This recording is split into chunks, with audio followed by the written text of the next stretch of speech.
2019 সাল থেকে আমাদের সম্পর্ক শুরু হয়। তখন আমি ক্লাস 7-এ পড়ি আর সে এসএসসি দিয়েছে। ও আমার ভাইয়ের বন্ধু ছিল। ও ভাইয়াকে বলেছিল যে ও আমাকে অনেক ভালোবাসে, সেটা ভাইয়াও জানে।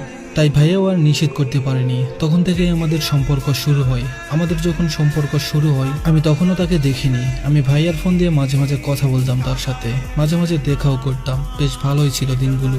ও আমাকে খুব ভালোবাসতো, খুব সম্মান করতো। সে আমাকে কোনো কিছুতে বারণ করতো না। সে প্রতিদিন নিয়ম করে আমার সাথে 2 মিনিটের জন্য হলেও দেখা করত। এভাবেই কাটলো 2 বছর। তখন থেকে একটু একটু করে জানতে পারছিল বাসায় সে বেকার ছিল আর মধ্যবিত্ত ফ্যামিলির ছিল। এভাবেই কাটলো আরো একটা বছর। তারপর আমি যখন ক্লাস 10-এ উঠলাম তখন বাসা থেকে আমার বিয়ে ঠিক করলো। যার সাথে বিয়ে ঠিক করেছিল সে অনেক ভালো ফ্যামিলির, চাকরি করে।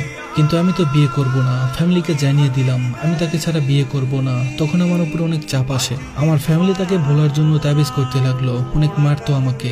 তারপর আমার ফ্যামিলি আমাকে ঢাকায় রেখে আসলো। সেখানে প্রায় 3 মাস ছিলাম। ওর সাথে আমার দেখা করাও বন্ধ হয়ে গেল। শুধু আম্মুর ফোন দিয়ে মাঝে মাঝে 2-1 মিনিট কথা বলতাম। কিন্তু আমার লেখাপড়ার কারণে আমাকে আবারও গ্রামের বাড়িতে নিয়ে আসলো। তার সাথে আবারও দেখা হলো, কথা হতো।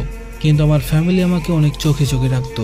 আমাকে তাবিজ করার কারণে আমি অনেক অসুস্থ হয়ে পড়েছিলাম। একদিন আমি তাকে বললাম এভাবে আর চলতে পারি না। তখন আমরা সিদ্ধান্ত নিলাম এভাবে আর হবে না, আমাদের নিজেদের জীবন নিজেদেরই সিদ্ধান্ত নিতে হবে।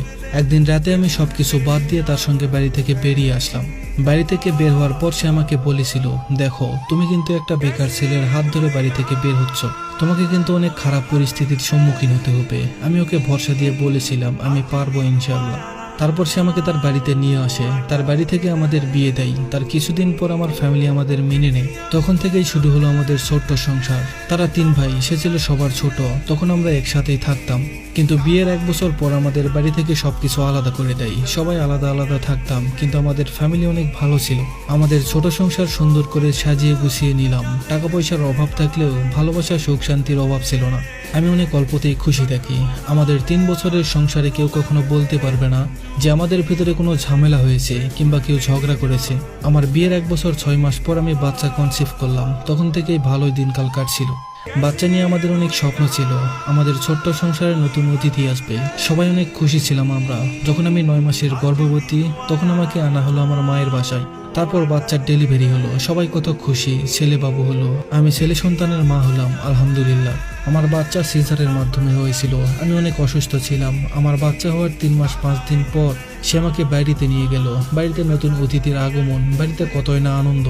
বাড়িতে যাওয়ার 10 দিন পরে আমার স্বামী অসুস্থ হলো। আমরা কিছু বুঝতে পারছিলাম না তার কি হয়েছে, শুধু পায়ে ব্যথা।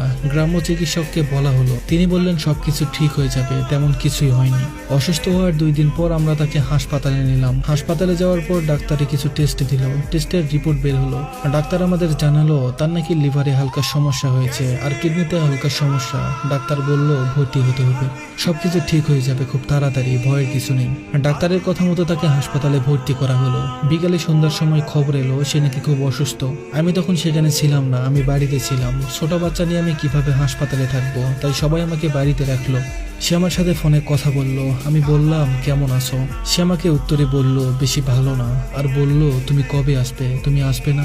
আমি বললাম আমি আসবো। সে বলল ঠিক আছে থাকো, আমার খুব কষ্ট হচ্ছে, আমি তোমার সাথে পরে কথা বলবো।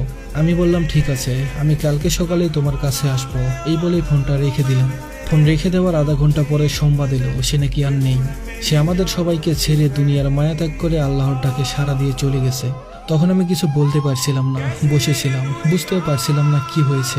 1 ঘন্টা পর সে বাড়ি ফিরলো। কিন্তু বাড়ি ফিরলো সে আমার সাথে কথা বললো না। বললো না তুমি কেমন আছো, কি করো, আমার ছেলে কই।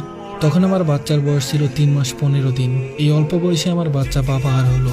পৃথিবীর সব থেকে বড় জিনিস স্বামীকে হারালাম আমি। আমার বাচ্চা তার বাবাকে হারালো। কিছুই বুঝলাম না জীবন কি থেকে কি হয়ে গেল। সবাই আমার স্বামীর জন্য দোয়া করবেন, আল্লাহ যেন তাকে জান্নাতুল ফেরদাউস দান করেন, আমিন। সবাই ভালো থাকবেন আর আমার জন্য দোয়া করবেন।